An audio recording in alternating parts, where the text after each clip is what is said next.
We at Tisky Sour woke up this morning wondering if there would be a vote of no confidence in Boris Johnson called. Would 54 letters go to the 1922 committee? They haven't as yet, but we did get one incredibly dramatic development. There has been a defection. A Conservative MP has crossed the floor and joined the Labour Party, now sits as a Labour Party MP. To discuss all the dramatic events of the past 24 hours, I'm joined by Dalia Gebrial. How are you doing, Dalia? Hi, Michael. It's good to see you. Another dramatic day in British politics. It is. I mean, normally, sometimes we feel like, oh, January, we're going to have to struggle to find things to talk about. This is top stuff. Obviously, a lot of people, understandably, very pissed off about it, but it's entertaining if you follow politics.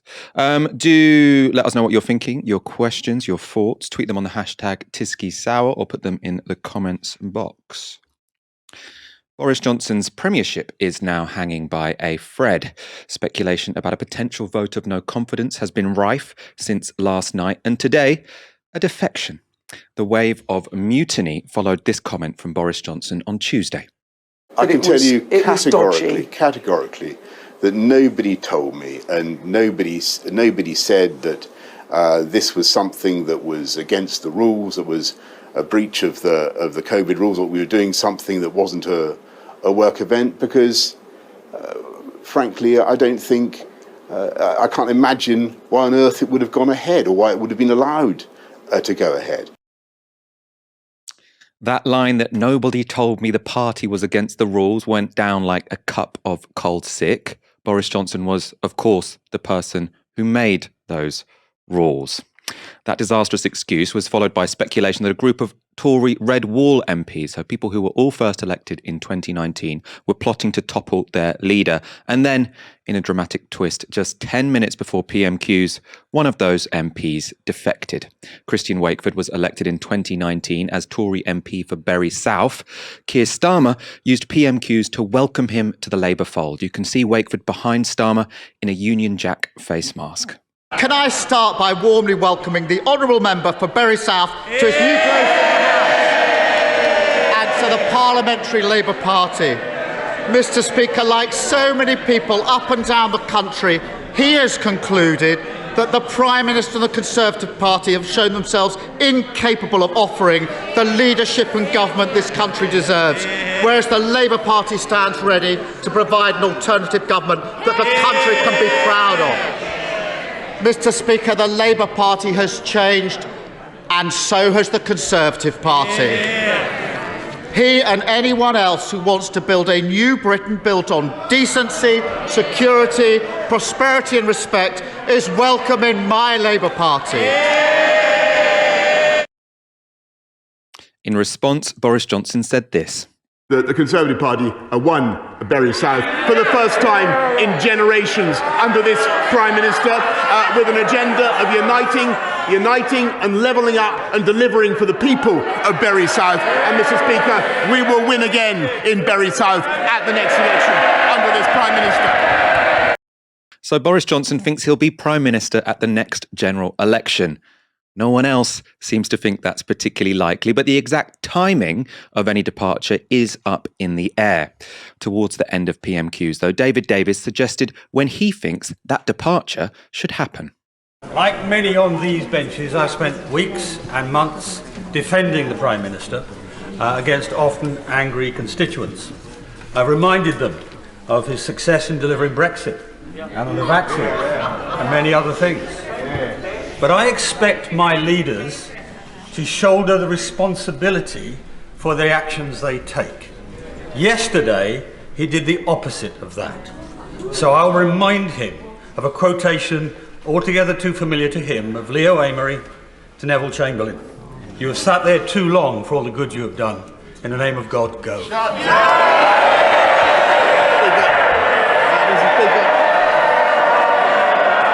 David Davis, I think, was assuming Boris Johnson would know what that quote meant because it was one of the lead-ins to Winston Churchill becoming Prime Minister, and Boris Johnson has written at least one biography about him. But Boris Johnson did stand up and say, I've got no idea what you're talking about, essentially.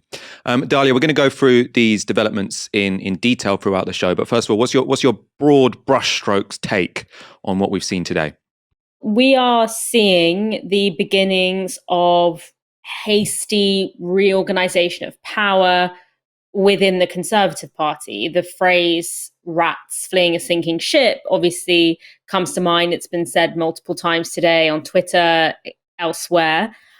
We see it in the sort of strategic silence or sort of running away by potential leadership candidates like Liz Truss, like Rishi Sunak, and in the very loud distancing from Boris Johnson that we're seeing from MPs who don't have any immediate leadership ambitions, but whose position feels somewhat precarious because they come from seats that are not dyed-in-the-wool Tory seats.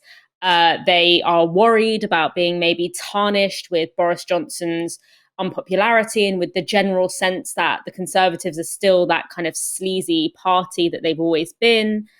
And we'll talk about it later on in the show. I don't think this is necessarily the beginning of lots of other defections.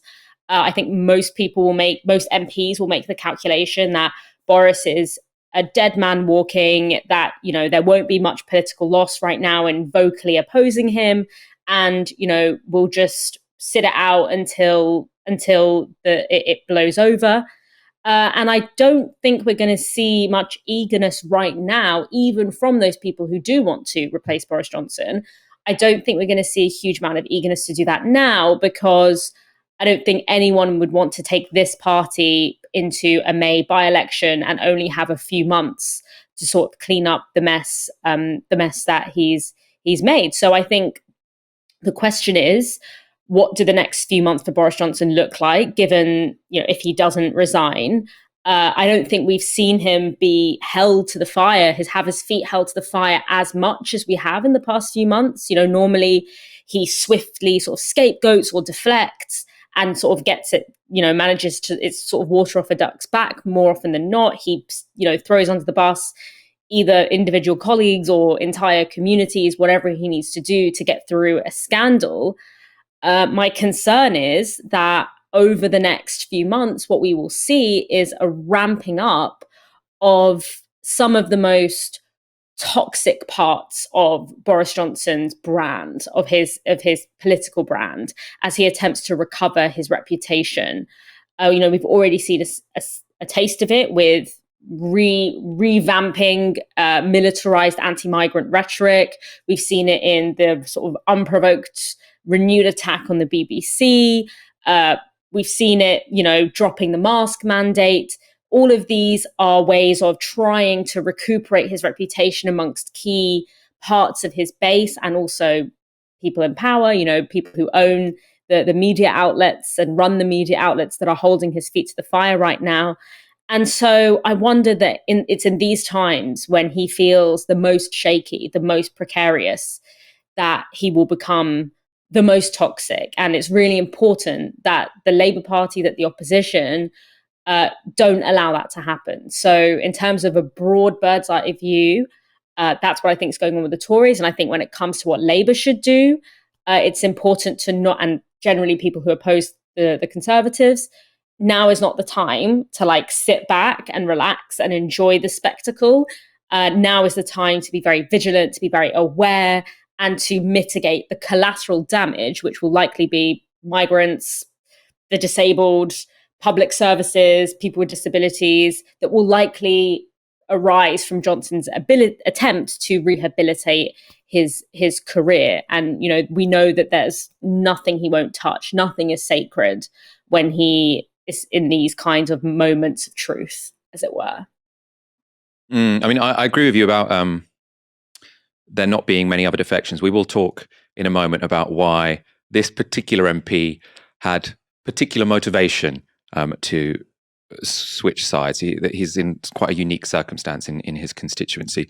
Also interesting, Dalia, your sort of predictions, or at least suggestions about what could happen next, involve Boris Johnson being Prime Minister for a little bit longer. There have been suggestions today that actually that defection will mean that Boris Johnson can stay leader of the Conservative Party for longer, because it has almost rallied MPs around him. Obviously, not to the extent that they want to keep him as leader for a long time, but when you've just suffered a defection, that's not necessarily a time when you want to say, okay, now let's have that leadership challenge. Potentially it was such a explosive thing to do that now the Tories are going to try and gather themselves a little bit. Obviously, that could all change when Sue Gray's report come out. But as we've said many times on previous shows, there's reason to think that won't be particularly hard hitting. She is not at all independent. Actually, they'll call it an independent investigation. She's not independent. We don't know what's going to be in it, but I doubt it's going to be something which is so explosive that Tory MPs have no choice but to get rid of him. And I think today's events actually mean they're more likely to rally around him, at least for the time being. Let's go to some comments. We've got quite a lot already. So James Laroff tweets on the hashtag Tisky Sour. Tory MPs will do whatever serves their individual interest. MPs in safe seats will maybe ride things out. Those in red wall and marginal seats may act. But are there 54 of those? What comes after Boris may be worse. It may be better for Labour for him to limp on. I actually think everything in that tweet is absolutely spot on. We are going to be talking about those different groups, the people who are in red wall seats, who are worried they're going to lose their seats. With the people in safe seats, obviously they're less stressed than the people who are in marginal seats. I think for them, the issue is more timing, because it does seem like no one in the Conservative Party really wants to go into the next general election with Boris Johnson as their leader. So what will be key here is when people like Rishi Sunak and Liz Truss encourage people to send in those letters, because I think they're waiting for a better time, as Dalia said, potentially after those May elections. Shailendra Singh with a fiver. How deliciously ironic that Boris, that purported aficionado of Greek classics, should be felled in a manner reminiscent of the fate of Icarus. I have to admit, no, that's not I do know I was about to say that slightly over my head, but actually I do know the Icarus story. Kieran Buckley with £6. Starmer doesn't want socialists in Labour, but welcomes Tory members who are climate deniers and vote to remove our rights. WTF. That is very much going to be a topic covered in our next section. In the fallout from Downing Street's Partygate, Bury South MP Christian Wakeford has defected to Labour from the Conservatives. It was an explosive moment in Westminster that took almost everyone by surprise, and that included his mate and fellow Tory MP, Andrew Bowie. Hearing Christian Wakeford, the Bury MP, is defecting to the Labour Party, just as Prime Minister leaves number 10 for PMQs. Well, that is quite incredible. We saw Christian Wakeford there as the list of 7, one of them calling for him to go. Defecting to the Labour Party. I mean, the first I've learned about this is that tweet from Novara. That's the first we've all heard. Christian is a very good friend of mine, an excellent MP, and I would be surprised, to say the least, if that was the case. So you don't think that's true? I haven't spoken to Christian today. I couldn't say categorically, but I would be very surprised if Christian was about to jump ship to the Labour Party right now. Right. Why? Because he's a solid Conservative who's determined to carry on representing his constituents within the Conservative Party. Certainly the last time I spoke to him, that was the case. But I would have to speak to Christian. That was all painfully awkward for Andrew Bowie, who might come to regret saying Wakeford is a solid Conservative. Clearly not solid enough to stay in the Conservative Party. But who is Labour's newest MP, and is he, at heart, a true blue Tory? Well, unsurprisingly, as a Tory MP until today, Wakeford has a very right-wing voting record. He voted with the Tory whip to remove the right of unaccompanied children seeking asylum to join legally resident family members in the UK, and he voted for the £20 cut to universal credit, for the police and crime bill, and for the nationality and borders bill. Like any good Tory, he also seems to hate the Labour Party. These WhatsApp messages were linked today. So you've got this. Christian Wakeford says, Labour, bunch of the C word. I'm not going to say that out loud, but you can read it for yourselves. And we have another. So here he's quote tweeting Sarah Brickcliffe. And she says, Angela Rayner tipped to Shadow Chancellor for the Duchy of Lancaster, shadowing Michael Gove. And Christian Wakeford says, F me, that will be one to watch for the giggles. So I wonder how she's feeling about the newest member of the Labour Party. Nonetheless, despite that voting record, despite those attitudes you've seen there expressed in those WhatsApp messages, Starmer has welcomed Wakeford with open arms. Dalia, from the perspective of Keir Starmer, was this the right thing to do? We are in quite risky territory here, because what does it say about the Labour Party that Jeremy Corbyn and countless other Labour activists have been suspended or expelled or told that they're not welcome in the Labour Party because, they once campaigned for the Green Party or something. Yet a man who doesn't take climate change seriously, who voted to cut universal credit, who voted to strip people of their citizenship without warning, who voted to separate migrant children from their families, unaccompanied migrant children from families that they might have in the UK, yet he is apparently so welcome. And there's an argument to be made, obviously, that in order to win, Labour have to win over Tory voters in order to win an election, and that this is a start. But this isn't a dyed-in-the-wool Tory seat that would have been particularly difficult to win back as a Labour Party with a real Labour Party person standing. This seat was won by 400 votes, and in the next election, you don't have that powerful single issue of Brexit, which I think is really why a lot of these seats were lost to the Conservative Party. And let's not forget that accepting these defections, and although I said, earlier on in the show that I don't think we will have this mass sort of defection, I think that it's not going to be much more than this one. But if you do, and in this case, accepting that defection, it means that Labour can't put someone progressive in that seat. They can't run someone that actually reflects what I hope are Labour values, even though that person could probably win in that seat. So now we're stuck with Bury South being represented by essentially a Conservative in Labour clothing.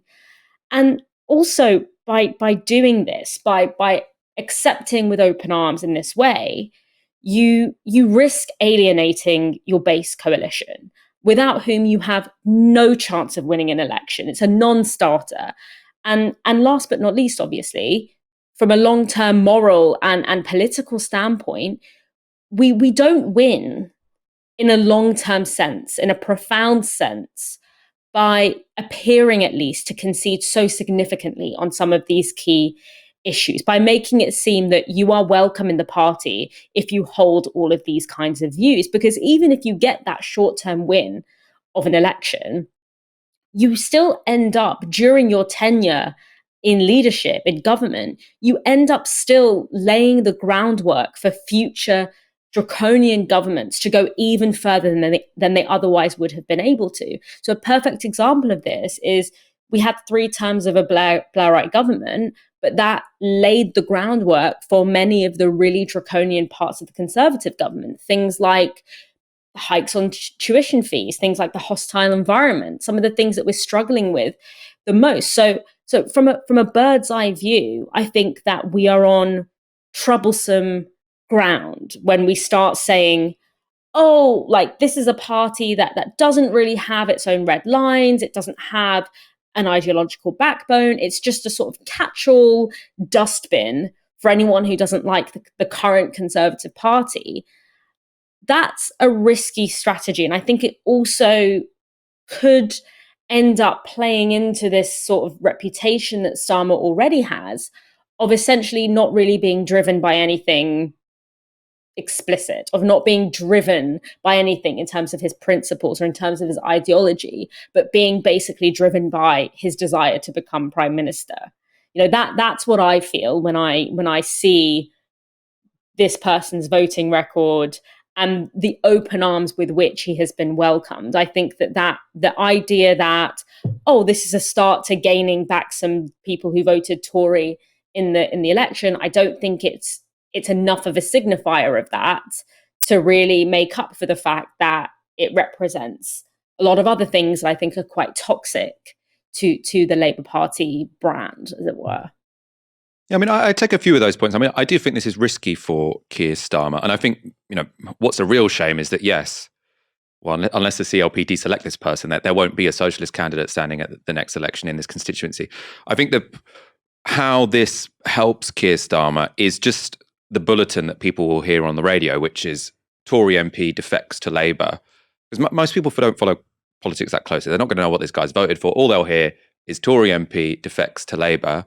And I think what that will sort of suggest to people is, oh, it's a normal thing to move from voting Labour and being someone who voting the Tory party and being someone who supports the Tory party, to going and voting for the Labour Party. It's kind of it's a queue. It's a elite queue is what you call it. So it's someone at the pinnacle of politics saying it's legitimate to go from Tories to Labour, and given the Labour Party need to win quite a lot of Tory voters at the next general election, especially in the kind of seat in which Wakeford is standing, although not precisely that seat. We'll talk about that in detail. I think that could be significant.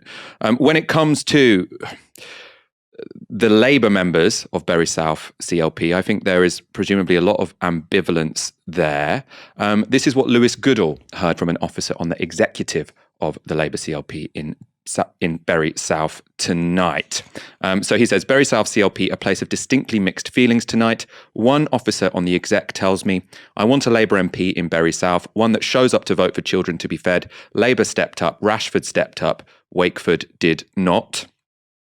I suppose Keir Starmer would answer, but now he will have to step up because he'll be whipped by the Labour Party, and if he doesn't vote with the Labour Party, we'll kick him out again. But some legitimate concerns there, very much so. However, we can debate whether or not this was a good idea. Obviously, from the perspective of Wakeford, it's incredibly cynical. This is not motivated by a discovery of socialist principles, but rather that he was pretty certain that as a Tory in Bury South, he would soon lose his seat. Some context here. Wakeford's 2019 majority in Bury South was a paltry 400 votes, and the main reason he won in 2019 is because then MP Ivan Lewis, a staunch anti-Corbynite, was suspended from Labour following allegations of sexual harassment. He was accused of repeatedly touching the leg of a 19-year-old at a Labour social event and inviting her back to his house afterwards. A year later, Lewis resigned from the Labour Party, citing concerns about anti-Semitism and Jeremy Corbyn's leadership, and stood as an independent. However, in that election, instead of pursuing his own votes, Lewis encouraged his constituents to vote Tory. So in these circumstances, I feel I have no choice but to say to you today, I want you to vote for the Conservative candidate, Christian Wakeford, in this election. I'm sure that many of you will do that with a very heavy heart. But the top priority for our community, all sections of our community in Bury South and the country, is to stop a Corbyn government that would wreak such havoc on the things that people most care about. So in this constituency, you had a former Labour MP who had, resigned in, the circumstances speak for themselves, don't they? He was accused of sexual harassment. He then resigned, citing anti-Semitism, and he's now telling the electorate to vote for the Tory. So even with all of those exceptional circumstances, the Conservatives only won by 400. Right, so you can easily see how this constituency would go back to the Labour Party, and that is what current polling suggests. So it seems as if, according to projections from JL Partners, this is based on a poll of Red Wall seats, the Tories would go from winning the seat by 0.8% in 2019 to losing by almost 20 points if there were a general election held now. And what's interesting here is you might think that polling would encourage Wakeford to take a chance to call a by-election and stand for his new party. But while he has previously co-sponsored a bill that would force a by-election for defectors, it's unclear whether Labour will call one now. That was a question put by Sheila Fogarty to a flustered Shadow Minister, Sarah Jones. Christian Wakefield himself co-sponsored a bill mandating by-elections for MPs who change party affiliation. Are you gearing up for a by-election in Bury?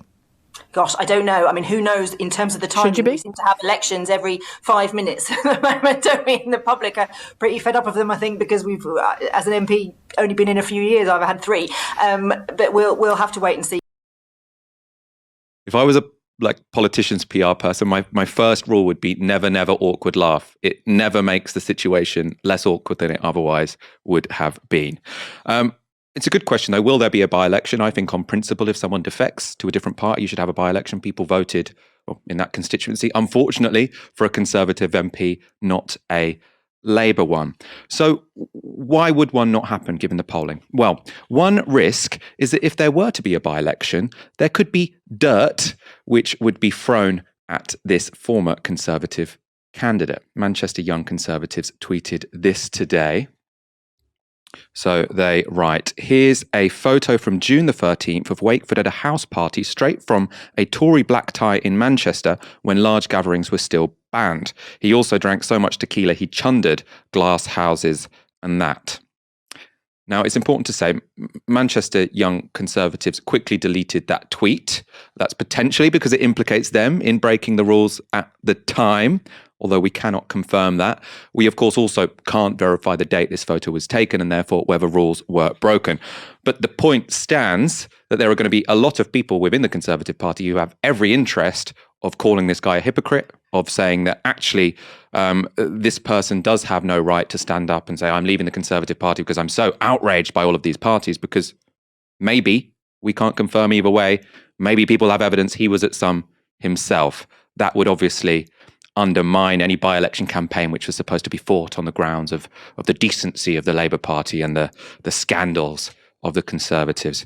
Dalia, what do you think about a by-election? Do you think Starmer should risk that and encourage this guy to put himself to the electorate? Well, for a man who has clearly suffers with a reputation of, as I said, not being driven by principles, not being consistent, not being reliable, it being very unclear what he stands for, being very opportunistic, I think that this would be an important moment for him to stick by some form of principle. And it's not fair on those constituents for them to just be at the mercy of what is essentially an opportunistic man in the form of Wakefield, that, you know, they voted in a particular way in the election and they deserve to have another say if their MP decides to dramatically change direction. And if it is the case that there is a lot of dirt on on him, if there's, you know, a lot of risk in that sense, then Labour should have thought about that before they welcomed him with open arms in the way that they did. So I don't think that there is, even though it is a risk for Labour, I don't think that there is a principled position that you could take that would explain not having a by-election. People being sick of elections certainly is a very weak source and very transparent way of getting out of a difficult situation. And I don't think it helps Starmer's reputation for being kind of a little bit slimy and a little bit jammy. I mean, I presumably, I would imagine that people in Keir Starmer's office in Keir Starmer, they don't want anything that distracts from the current controversies facing Boris Johnson. So even if there's a 10% chance that a by-election could backfire, they're not going to go for it. Let's move on to our next very much related story. The process to remove a Conservative Prime Minister outside of a general election is the following. 15% of Conservative MPs must write to the chair of the party's 1922 committee, which represents backbench Conservatives MPs. Then, within around 24 hours, a vote of no confidence will be held among all Conservative MPs, and if the results show a majority back the leader, they remain in post. If a majority vote against the leader, they must resign. Then an election for their replacement ensues. There are currently 359 Tory MPs, down from 360 this morning. So to launch a leadership election, 54 need to send a letter to the 1922 committee. The process is secret, so we don't know how many letters have so far been handed in, but Tory backbencher Andrew Bridgen thinks the threshold could be reached soon. I think we're quite close to the threshold for the 54 letters. I was told last night by colleagues from the 2019 intake that they were on the move and they were going to be depositing a large number of letters today. I think I'm fairly comfortable we're going to get to the 54 threshold this week, which means that the confidence vote will probably be Wednesday next week. Andrew Bridgen there mentioned the 2019 intake of MPs. That is most notably the group of MPs who won seats in the so-called Red Wall. They were originally assumed to be loyal to Boris Johnson because Boris Johnson won them their seats. It was his Brexit position that was seen to be so successful there. But the relationship has gone very sour. As you'll know, one of the plotters has now defected to Labour, and it's an explosive situation that will have to be handled pretty sensitively. Unfortunately for Boris Johnson, sensitivity hasn't been on show. A cabinet minister told The Times, "It's pretty sickening. They were only elected because of him. Most of them are a load of nobodies. It's nuts." Some have suggested that comments like that could push Red Wall MPs to make extreme action, potentially more of them crossing the floor like Wakeford. But personally, I think if they do, the reasons will be far more mundane. A poll released by JL Partners for Channel 4 News shows that in Red Wall seats, Labour are now 11 points ahead of the Tories. And that would mean they would lose or the Conservatives would lose all but 3 of the 45 seats held in those historic Labour heartlands. So you can see why they might want to get rid of the Prime Minister, which polling shows is incredibly unpopular in those seats. When it comes to whether voters think that he's doing a good job, Boris Johnson is on minus 35, which is a score 33 points lower than Keir Starmer. Dalia, put yourself in the shoes of a Conservative MP elected in 2019 in a historically Labour seat. Do you hand in your letter to the 1922 committee today? I think it probably is. I probably would. I think it is probably a strategic decision at this point. The Labour, I think that if I wanted to defect, the Labour Party would be clearly willing to have me. Doesn't matter who I am or what I've done. But I think that that's probably a little too risky. I think the halfway house of sending a letter, that letter is, and adding to the numbers needed to create a challenge would be strategic, because if you are a Red Wall MP, these aren't seats where you can just win by being a Tory. This isn't Suffolk. In fact, without the issue of Brexit, which I think was a leveraging point in a lot of these areas in the last election, and for many voters, it was non-negotiable, and it was something that really drove how they voted. Now you don't have that issue. Brexit has happened. It's done. The Tories don't hold much weight there.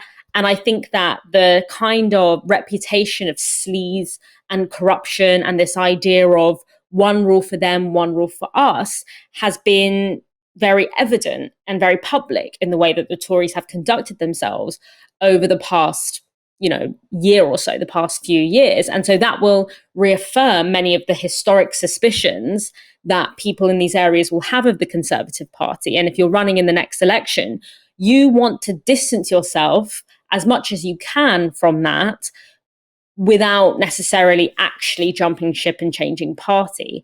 And I think that being able to say in an election, well, I took a stand when this was happening, is probably the only way that you have a chance in hell of winning that seat again, although who knows what's going to happen over the next few years. But on the other hand, I think that I don't think that would be enough to really distance yourself from what this Conservative government has come to represent, because as we sort of, as is a lot, I think a lot of people have suspicions that a lot of people in the Conservative Party knew that this was going on. A lot of them knew that, as I said, in last week's show, that email invitation was sent out to 100 people. It was attended by 50 people. It was one of probably multiple different events that happened. We saw that picture just then that was posted, although obviously we can't verify it, that was posted by the Young Conservative Association. That I don't think that just saying, okay, I'm gonna say something publicly now that it's clear that Johnnson is kind of a bit of a dead man walking. I don't know if that's going to be enough to separate these MPs from the reputation that the party has developed over the past few months, and especially in light of how the Conservative Party is likely to have been traditionally and historically seen in these areas, which is as, a party for the rich, a party for the elite. And it was Brexit that pulled them towards that party. And without that, I think that the reputation precedes the party. And so this is probably a last attempt by those MPs, not a last attempt, but a solid attempt by those Red Wall MPs to sort of say, I'm a new kind of Tory. I'm not like them. I got Brexit. I was how we got Brexit done. by having all of that kind of conservative majority. I think that's what we're seeing. That's the calculation that we're seeing happening right now with these MPs. We have over 3,000 people watching again. So thank you so much. If you left briefly while our internet cut out, for coming back. I'm going to go to a comment, Ishtak with 449, and we're keeping with the Greek theme here. Maybe Boris is more like Heraclitus, I hope I pronounced that right, from ancient Greece. He covered himself in cow dung and ended up getting devoured by dogs. I'm getting quite a lot of classical education tonight. I feel like James Butler is watching and using all these different aliases which are discussing Greek tragedy or Greek mythology in the comments box. I love it. Let's go to our next story. Since the multiple revelations about Downing Street parties, Rishi Sunak has been notably absent. But he's now been back in front of TV cameras, even if he didn't hang around for long. This interview starts with Sunak being asked whether he believes the Prime Minister. Of course I do. The Prime Minister set out the truth. Of course I do. The Prime Minister set out his understanding of this matter in Parliament last week, and I'd refer you to his words. As you know, Sue Gray is conducting an inquiry into this matter, and I fully support the Prime Minister's request for patience while that inquiry concludes. Dominic Cummings and others have said that the Prime Minister was warned this party shouldn't go ahead. If the Prime Minister lied and lied to Parliament, he should resign, shouldn't he? Well, I'm not going to get into hypotheticals. The ministerial code is clear on these matters. But as you know, Sue Gray is conducting an inquiry into the situation. I think it's right that we allow her to conclude that job. And you support, you support the Prime Minister unequivocally? Your microphone. Oh, gosh, thank you. I love that. Oh, gosh, thank you. Dalia, standing up and walking away is one option when you're asked if you back your boss. Was that a smart move by Rishi Sunak? Look, if you're going to storm out of an interview, you have to have a clear exit plan. It has to be very dramatic and intentional. You can't get tied up in your mic. It undermines the whole thing.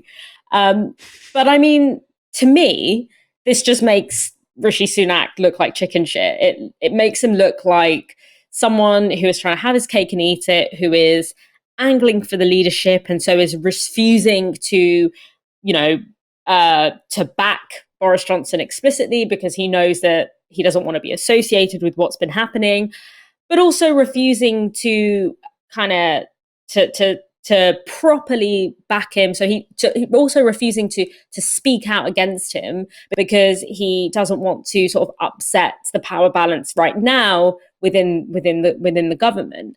And it's slimy, and it kind of also fits with his general reputation of kind of running away when things get tricky. He was his notorious trips to California when the hospitality industry is collapsing. He is nowhere to be seen during all these whenever the latest scandal comes up. He avoided PMQs last week because this was when Johnnson first started coming under fire. But I think that, he is popular enough within the party that it probably doesn't matter that he kind of has this reputation. Although if I was a Tory MP, I would sort of be thinking, or a member of the Conservative Party, I'd be thinking, is this guy really going to hack it as Prime Minister if he walks out of an interview where it's not exactly a massive surprise that a journalist would ask him a question about this? Like, you think that he could have had a sort of pivot answer or some kind of answer to this, just that he could just get out of it rather than making new, if he hadn't stormed out of it, this interview probably wouldn't be news, and it was a fairly predictable question.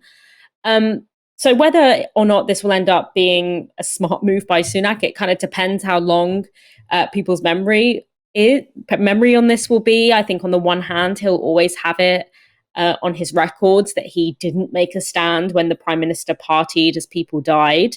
And also, this probably isn't the first time that he found out that this was happening. As we've sort of spoken about, he literally lives next door. Those garden parties happened within earshot of where he lives. He probably, allegedly, we don't know for sure, of course, but it wouldn't surprise me if he had an inkling that this was that these things were going on. All of that could be mobilized against him in either a leadership challenge or in an election. But all in all, I think that memories are very short in politics. And I think that he is enough of a darling of the media that these kind of things will be swept under the rug. They won't matter. And he still has a pretty clear shot of the Tory leadership and of, a fairly easy ride by the media, as we've sort of seen so far. And we're going to talk about the very strong position Sunak finds himself in, quite, exceptionally strong position, actually, because he's far and away the favourite to be the next Tory leader and therefore Prime Minister. And that's because he's popular among MPs. They choose the final two candidates. And then he's also popular among members. They're the people who get the final say, so they choose which of those two candidates wins. And a recent YouGov poll showed nearly half of Tory party members, that's 46%, think that Sunak would be a better leader than Johnson. Only 16% think he would be worse. And crucially, he has the best ratings among all of his competitors for the leadership. It also seems that the electorate still likes the guy. Polling for Channel 4 News in key red wall seats shows that Sunak has a net positivity rating of 22%. For every other leading Conservative, that rating is negative. So there's an enormous gap there between Rishi Sunak and everyone else. So why is Sunak, a former banker, cutting through so well? Well, there's no denying that he's slick, telegenic, difficult word to say, and a good operator. But it's also likely to be because voters see Sunak as the guy who, throughout the pandemic, was reasonably generous with money. He was the person associated with the furlough, most importantly. The reality, though, is that Sunak is not a tax and spend chancellor, but a billionaire and a Thatcherite whose wife, Ashkata Murphy, is reported to be richer than the Queen. Sunak's policy commitments are also pretty right-wing. In last year's budget, Sunak quietly reversed a decision to raise capital gains tax. That was a decision that benefited the wealthy, and it also cost the public sector £14 billion. Sunak is also reported to be planning a range of financial incentives for the wealthiest before the next election, including a 2p cut to income tax, a reduction in inheritance tax, and the scrapping of the highest tax rate. Again, policies that overwhelmingly favour the rich. At the same time, he has attached a health and social care levy to national insurance, and this is a tax which affects workers and especially those on lower incomes. It isn't paid on income from rent or investment, so it doesn't hit Sunak's supremely wealthy friends. Paul Johnnson of the Institute for Fiscal Studies described these proposals as indefensible. He also said to introduce the health and social care levy, which essentially only affects workers, then to cut income tax, which also benefits people who receive their income from rent, occupational pensions, and other holdings, discriminates in favour of the wealthy. Now, if you've heard of the Institute for Fiscal Studies, you'll know they're not a particularly left-wing organisation. They're famously at the centre of politics. Of course, discriminating in favour of the wealthy means, for multimillionaire Sunak, discriminating in favour of himself. If Sunak wins a leadership election, do you think he's going to be able to hide his inner Thatcherite all the way up to a general election? That's what seems key to me. I mean, that depends more on what the opposition does, what social movements, what the Labour Party, what critical media like us do, more than anything to do with Rishi Sunak. I think the question is, will the opposition, will the opposing forces be organised enough, be firm enough to cut through and make it clear that the public know who this person really is? It's going to be very difficult because more than I think anyone else that I can think of right now in politics, Rishi Sunak has been the darling of the media. I don't know if you remember, Michael, when he had that puff piece in the allegedly neutral BBC or the allegedly left-wing, biased left-wing BBC that literally portrayed him as Superman. I can't think of any other politician recently that has had that kind of coverage. I can think about politicians that have had equally extreme coverage in the opposite direction, but not puff pieces to that extent. So it will take a lot of work to cut through that. But as you've just outlined, we have more than enough data to know exactly who this man is, exactly what his ideology is. And I think it's very important that we don't allow him to claim things, popular things like the furlough scheme as his own. The furlough scheme was not something that is in any way part of or aligned with Rishi Sunak's underlying ideology. His underlying ideology is completely and utterly against the idea of offering people support regardless of whether or not they are able to work. That was literally because the furlough scheme was because his hand was literally forced by a global pandemic and by pressure from the then Labour leadership. Let's not forget that the furlough scheme in its early stages was actually incredibly, for a lot of workers, was really insufficient for self-employed workers, for gig economy workers, for independent contractors. All of these people were left out of that initial furlough package, which just goes to show what Sunak's priorities are. And to me, that's not even if you don't bring the ideological stuff into it, the political stuff into it, that's not a sign of competence. And that's really the kind of a brand that Sunak is trying to portray himself as, which will likely be quite popular given the kind of chaos that Boris Johnson has represented. So really, it is up to us, it is up to the opposing forces, and it's particularly up to the Labour Party to offer a strong and clear voice to cut through what will be an incredibly favourable and fluffy media response, I can presume, to Rishi Sunak becoming leader of the Conservative Party and therefore Prime Minister. We've got a couple of comments. Baz Cams with a fiver. Austerity for the poor, vulnerable and other Tory non-voters coming. I'm very worried about that. My particular position is whoever replaces Boris Johnson is going to be worse than Boris Johnson. So the only hope is that they're more likely to lose at the next general election. David Sams with 8.99. Just want to say a huge thanks to Novara Media and in particular everyone in the Tisky team, both in front and behind the camera. You guys are just amazing and keep me sane on Monday, Wednesday and Friday. That's such a lovely comment. I'm in the room with James Fox, our producer, and our new researcher, Stephen Methven. We're all feeling very close right now because we just had one of those those shared struggles when the internet died and we all sort of jumped up having no idea what to do about it. Let's go to our next story. Breaking the COVID rules on socialising is one thing, and Boris Johnson seems to have done plenty of that. But breaking the rules on self-isolation when infected with COVID is quite another. And that's exactly what Johnson is accused of doing in March 2020. You remember on March the 3rd, Johnson was bragging about all the hands of coronavirus patients he'd been shaking on a hospital visit. Well, Victoria, I can tell you that I'm shaking hands continuously. I was at a hospital the other night where I think there were actually a few coronavirus patients, and I shook hands with everybody. You'll be pleased to know. 2 weeks later, he came down with a bad cough. Staffers are then reported to have repeatedly asked the Prime Minister to self-isolate, but he refused, glibly dismissing their concerns. A source told The Times, he said he was strong like a bull and banged his chest. He was advised that he might have COVID, but he rejected it. He had a really bad cough, but he was walking around the office and holding meetings. Finally, on March the 27th, Johnson went into self-isolation. But even then, it seems he just couldn't follow the rules, with staff being reported to have entered his room to fix his computer. Only 10 days later, on April the 6th, Johnson would end up in intensive care, where he nearly died.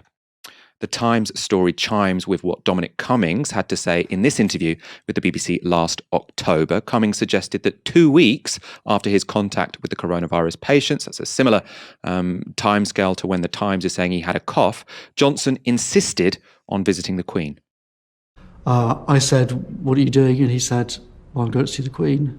And I said, "What on earth are you talking about? Of course you can't go and see the Queen." He said, "Well, that's what I do every Wednesday. Sod this. I'm going to go and see her." I said, "I really don't think you should do that. Look around this office." As we spoke, we were in the outer office just outside his study. It was basically empty, partly because people in that office were isolating at home with symptoms. So I said to him, "There's people in this office who are isolating. You might have coronavirus. I might have coronavirus. You can't go and see the Queen. What if you go and see her and then give the Queen coronavirus? Like, obviously you can't go." So the possibility went through your head at that moment that the Prime Minister might pass coronavirus to the Queen? Yes. How did you persuade him not to do it? I just said, if you go and you give her coronavirus and she dies, What are you going to... You can't do that. You can't risk that. That's completely insane. And he said, he basically just hadn't thought it through. And he said, yeah, holy shit, I can't go. So if we take Cummings' word, luckily he persuaded Boris Johnson not to visit the 93-year-old Queen. But if we take what's said in the Times, his irresponsible behaviour could have quite possibly passed on coronavirus to a number of people in his office. Dalia, the idea of staffers asking Boris Johnson to self-isolate and him actually refusing, I find that, quite upsetting, actually. There's two things here. On the one hand, the first thing is that I do kind of wonder, obviously this is incredibly shocking, but I do kind of wonder why these lockdown parties are the thing that has made Johnson fall.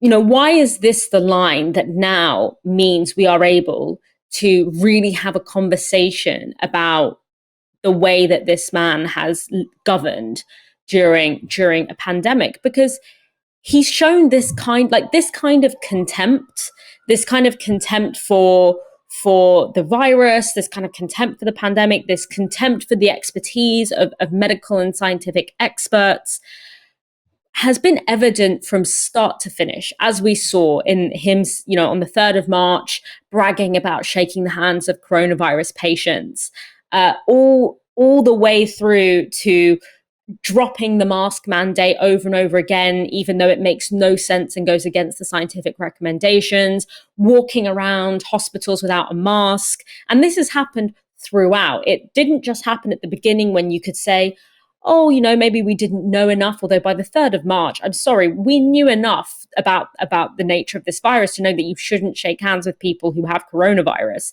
and then go on and go about your daily activities, talk less of go and visit someone who's 93 years old.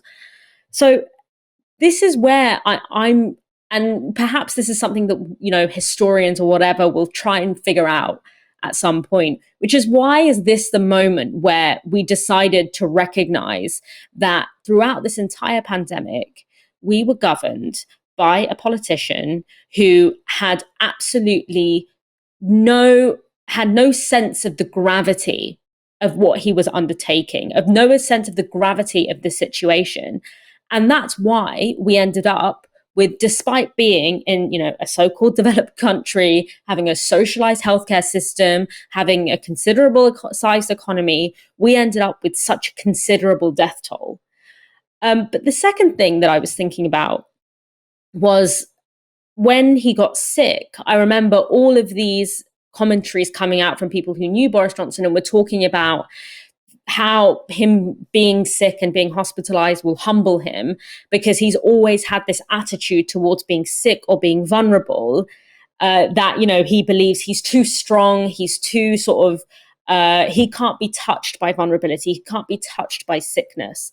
And I remember at the time thinking, this reveals so much about Boris Johnson, the way Boris Johnson views the world, is he views the world as people who are strong and people who are, make it through, people who are worthy and people who are weak and vulnerable. And it's so interesting how he equates his own so-called strength to just his natural ability, his natural giftedness, and not to the immense material privilege that he has had.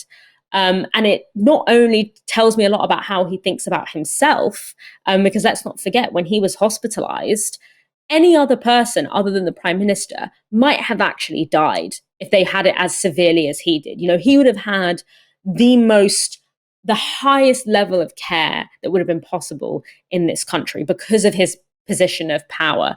But also it tells me so much about how he views people who struggle, people who are marginalized, people who are vulnerable for whatever reason. It tells me that deep, deep, deep down, he thinks it's because they deserve it, because he doesn't deserve it. And you can see that in that comment about him saying, he believed he was strong like a bull and banged his chest, and therefore he felt like he was immune from consequences. So that's a really convoluted way of saying that, even though you can listen to that and think, God, this man is just so incredibly dumb.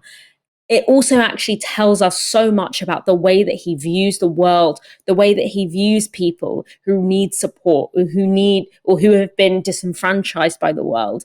He views it as, well, you're just not as good as me. You're just not as strong as me. And that's why I and the people like me deserve to have power and protection and material wealth. And it's just, I will be glad to see the back of it, which, as we can probably tell, won't be that long before we do. I think that the strong like the bull thing is really interesting as well, because I think what it also shows is just a lack of empathy, because the people telling him to self-isolate, they weren't necessarily saying, oh, Boris Johnson, you need to rest. So he said, no, I'm strong like a bull, I can keep going. They're saying, you might give us this deadly disease, so please self-isolate. And all he can think about is himself. No, I'm strong like a bull, I don't need to self-isolate. Well, maybe you need to self-isolate for the benefit of other people. Maybe you could try, for once in your life, think about the needs and fears of someone who isn't you. And he clearly failed that test, as he has done over and over again throughout, I mean, it seems his whole life and his whole career and his whole premiership, which hopefully will be coming to an end very soon. Dalia, it's been an absolute pleasure speaking to you tonight. Thank you for bearing with us. Thank you also for bearing with us today. We will be back on Friday at 7 p.m. You've been watching Tysky Sour on Novara Media. Good night.